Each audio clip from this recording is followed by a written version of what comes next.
Hi everyone, my name is Sarah Mari. I'm one of the librarians at Portland Public Library in Portland, Maine, and I'm here today to read you a story. The story that we're going to start today is called Indian No More. This book is by Charlene Willing McManis, and it's written with help from Traci Sorell. Charlene Willing McManis is a member of the Umpqua tribe and is enrolled in the Confederated Tribes of the Grand Ronde. And Traci Sorell is an enrolled citizen of the Cherokee Nation. And it's important to know both of those things because this story is about Native Americans. And it's also important to acknowledge that we at the Portland Public Library, our library is on land that was stolen from the Wabanaki tribes. So let's go ahead and read the first part of this book, Indian No More, which was published by Lee and Low Books. And so you can start, it's going to start with this map. This is of the western part of the United States. You can see Nevada, Oregon, Ohio, Washington. And then up here, there is this small section which says the Confederated Tribes of the Grand Ronde. And there's a path that leads down to Los Angeles in California.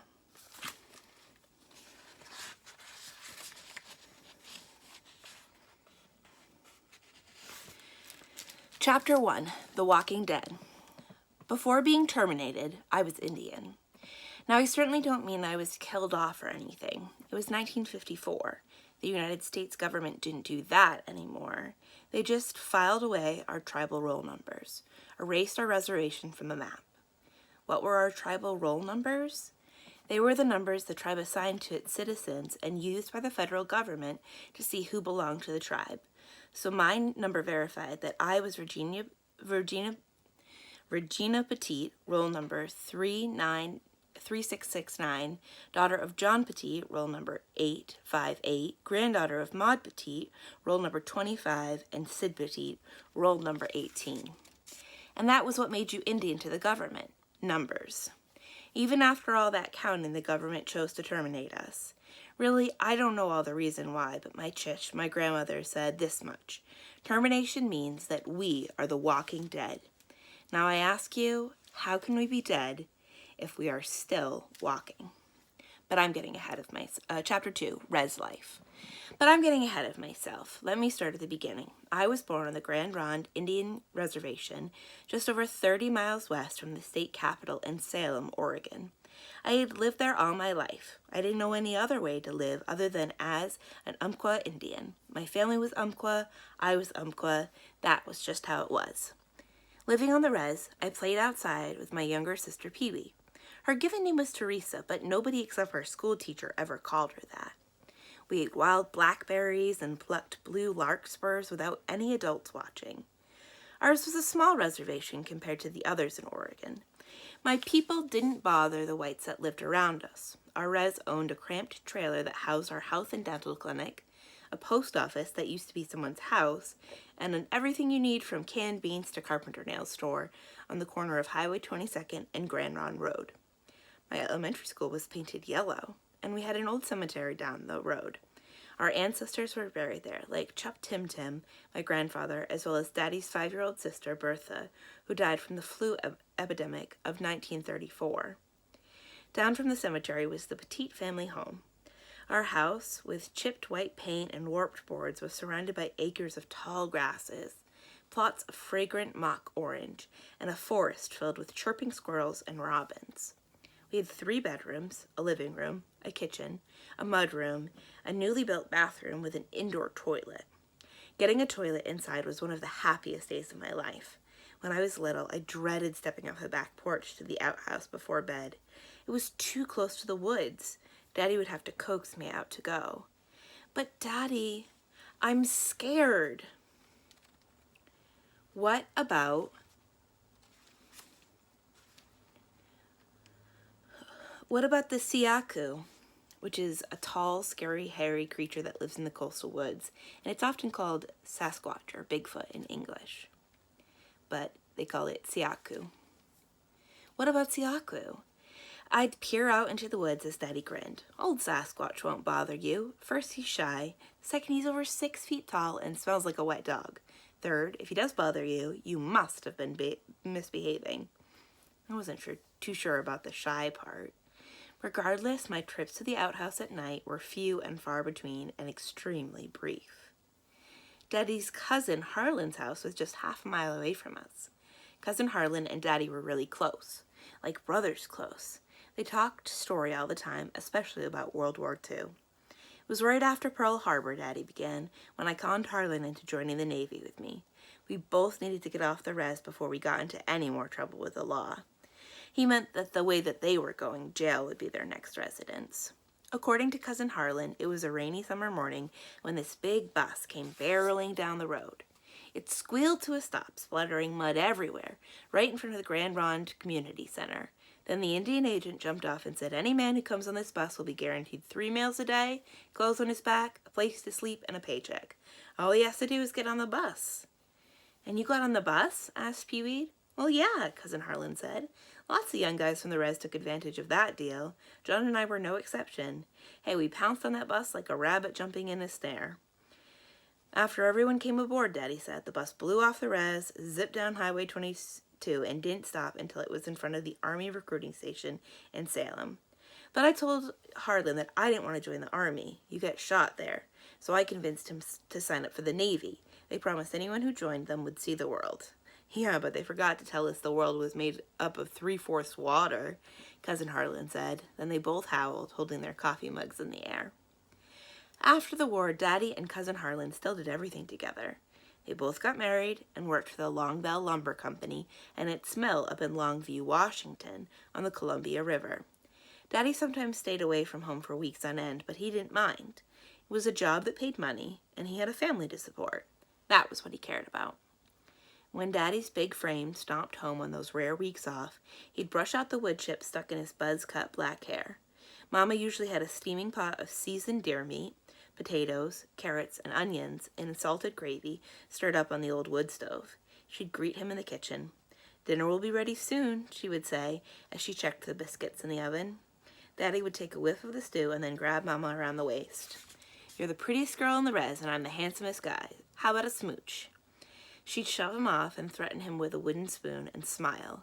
Johnny Petite, the girls were watching. Mama didn't care for showing affection in public.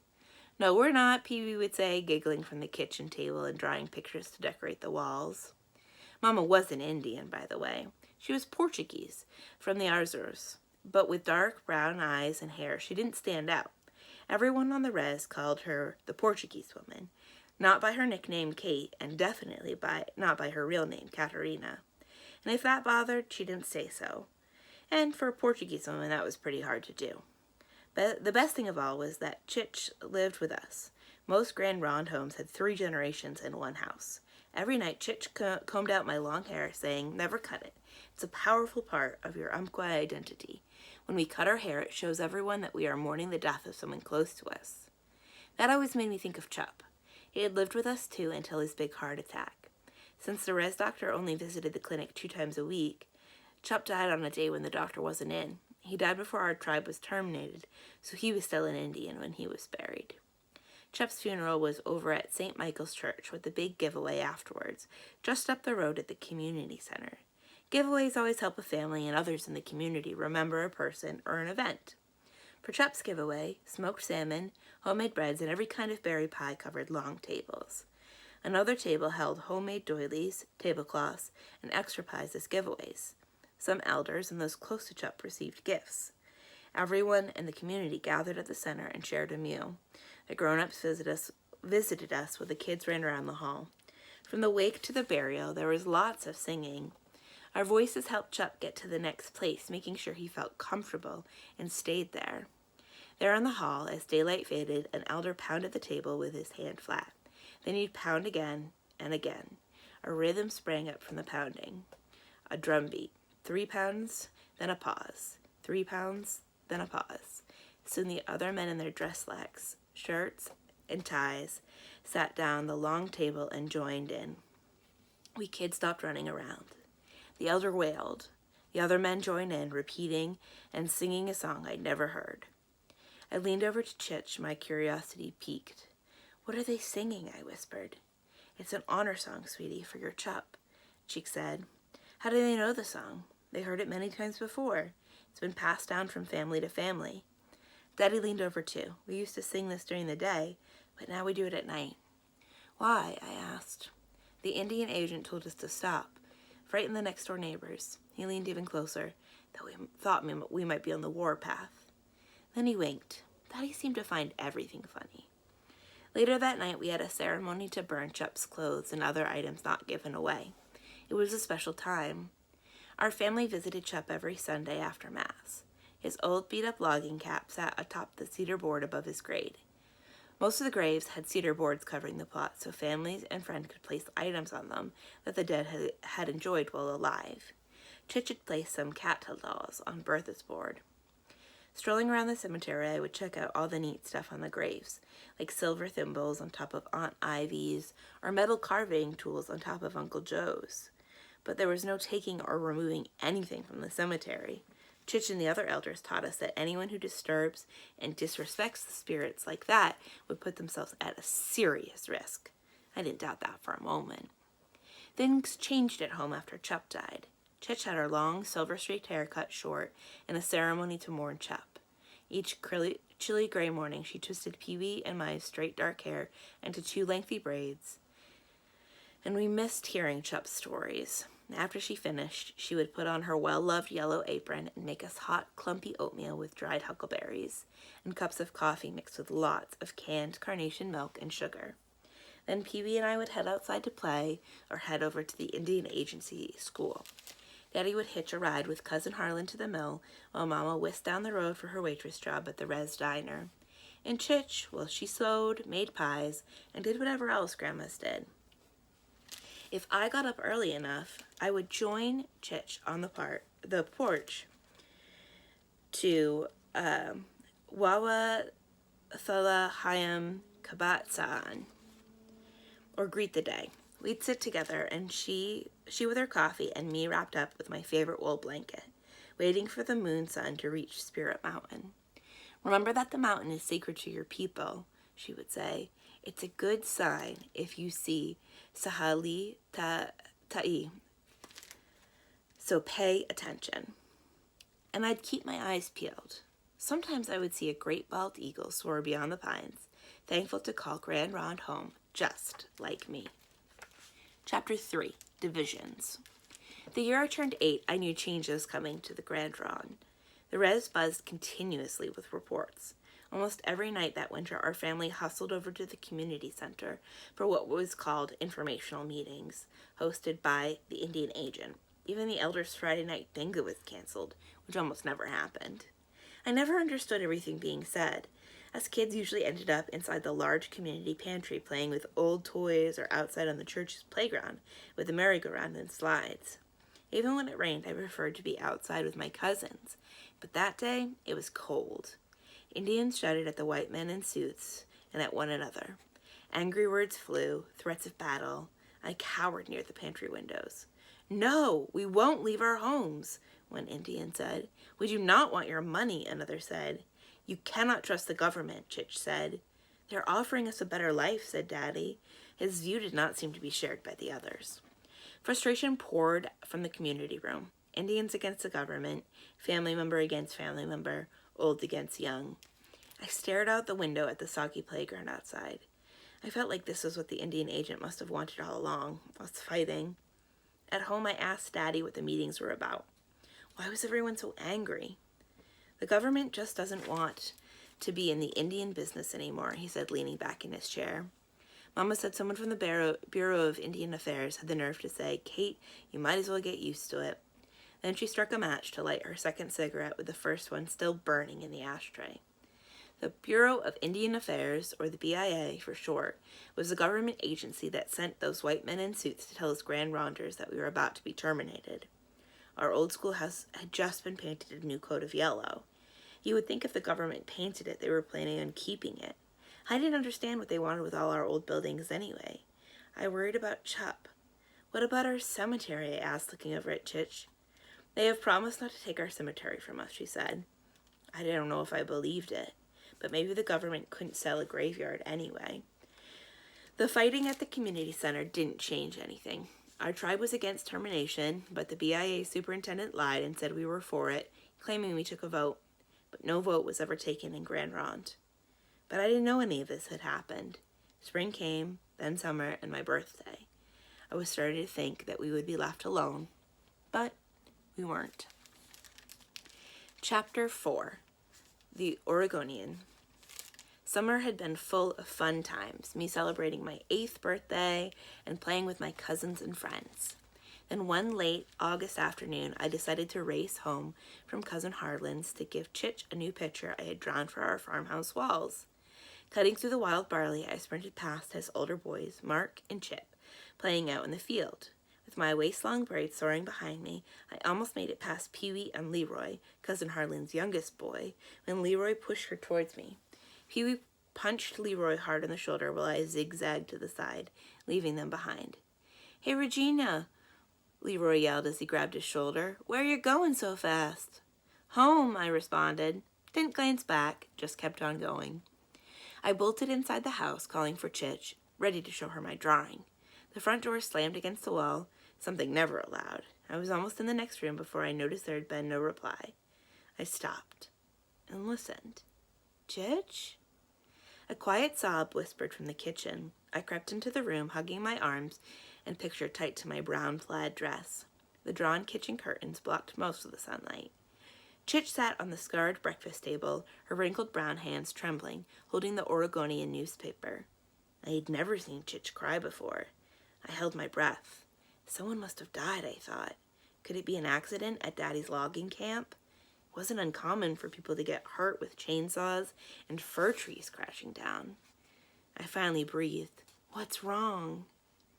Chich looked up from the paper, her eyes red. Mine began to fill. "The president has signed a bill from Congress saying we're no longer Indian," Chich said as she wiped her eyes with a dish rag. "We're no longer Indian?" I dropped my prize drawing. My mind raced, trying to understand. All I could say was, But what if I still want to be one?" I felt devastated when Daddy came home and confirmed what the newspaper said. According to the Oregonian, it was the law. Public Law 588, to be exact, signed by President Eisenhower on August 13th, 1954. The law said the government didn't need to provide for our education, health care, or anything else as promised in the treaties. The government declared us only Americans now, instead of our own nation. We didn't need a reservation anymore, nor our tribal roll numbers. Really? The article said that many other Indian tribes had been terminated in Oregon, and it had been happening to other tribes elsewhere within the United States. Mama bawled, covering her face with her flowered handkerchief. Chip wiped away angry tears.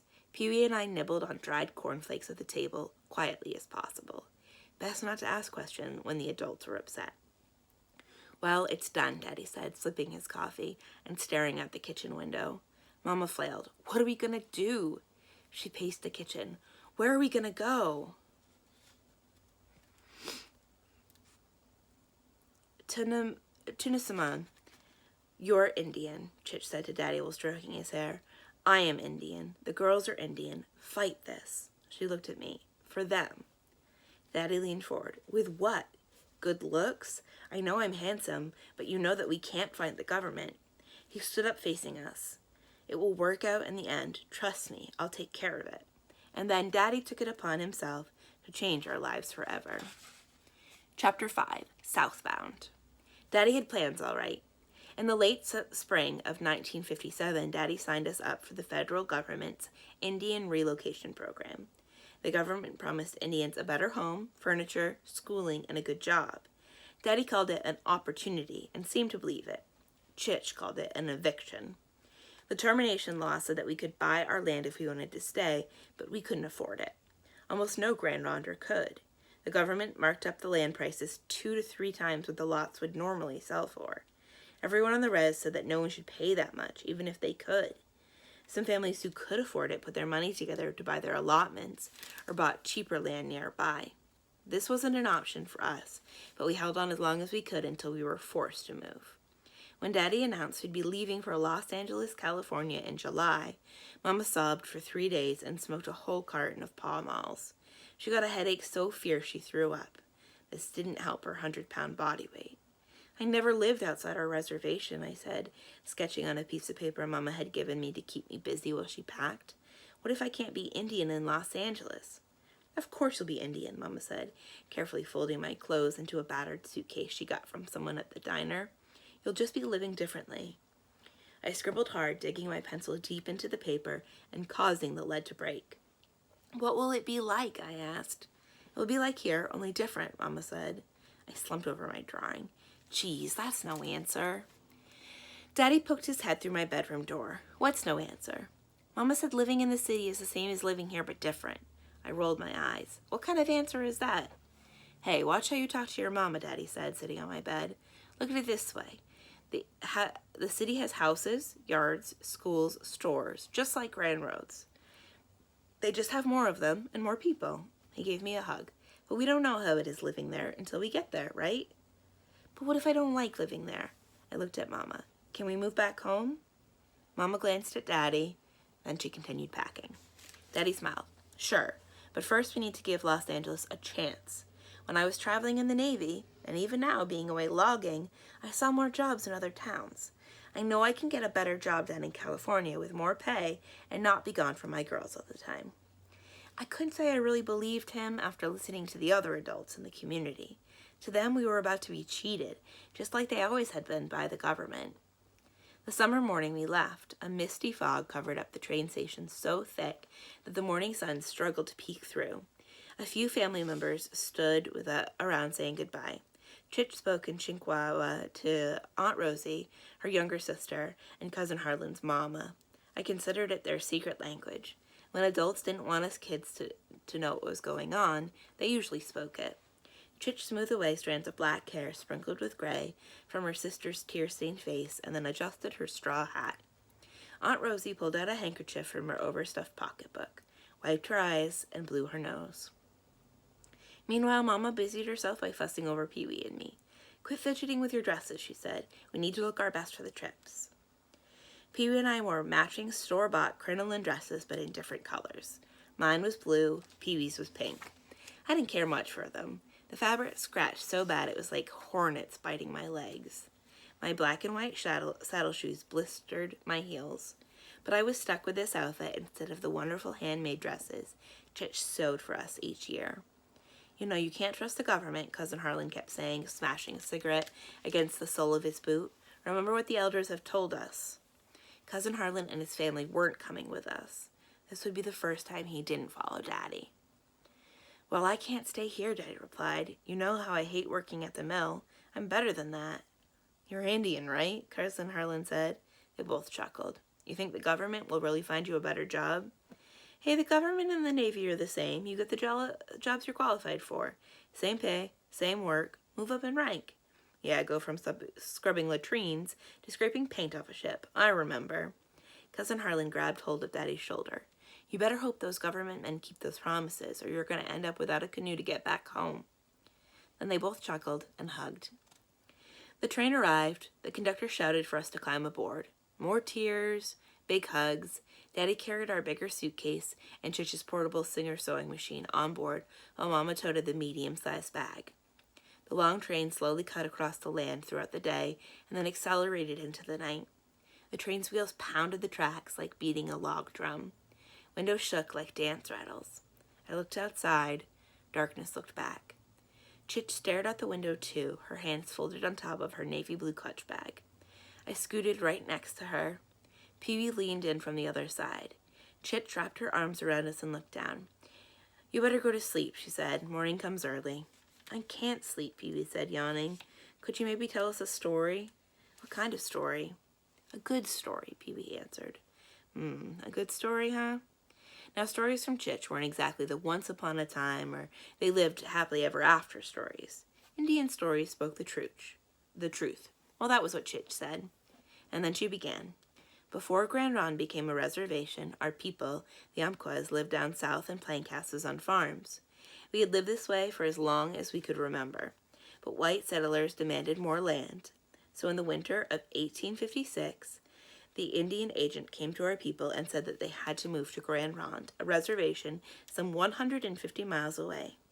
Forced to leave their homes, our ancestors left only with the clothes on their backs and what little they could carry. Other tribes from around the area were rounded up too and joined our people on the journey north. But none of these tribes wanted to leave their homes.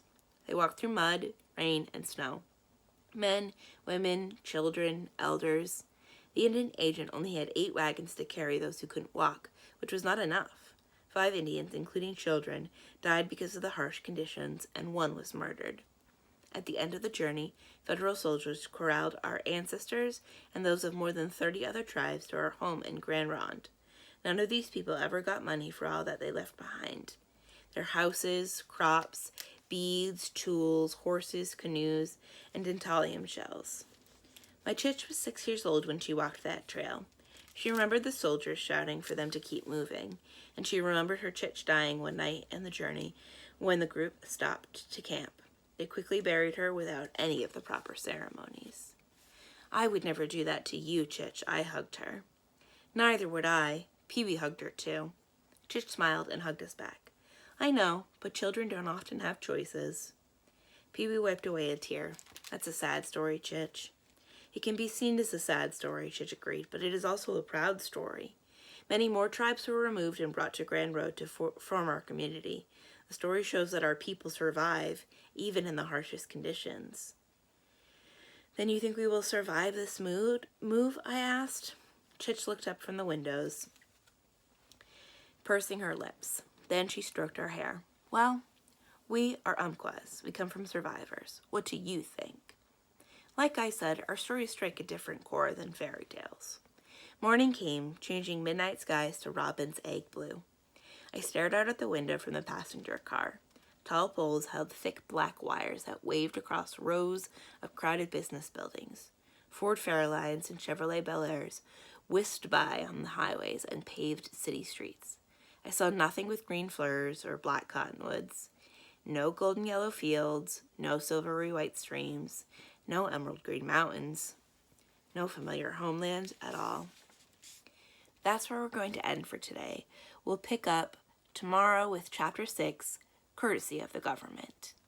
We've been reading Indian No More, a book by Charlene Willing McManis with Traci Sorell. My name is Sarah Mari. I'm one of the librarians at Portland Public Library in Portland, Maine. Thank you for listening today, and I hope to see you again soon. Bye.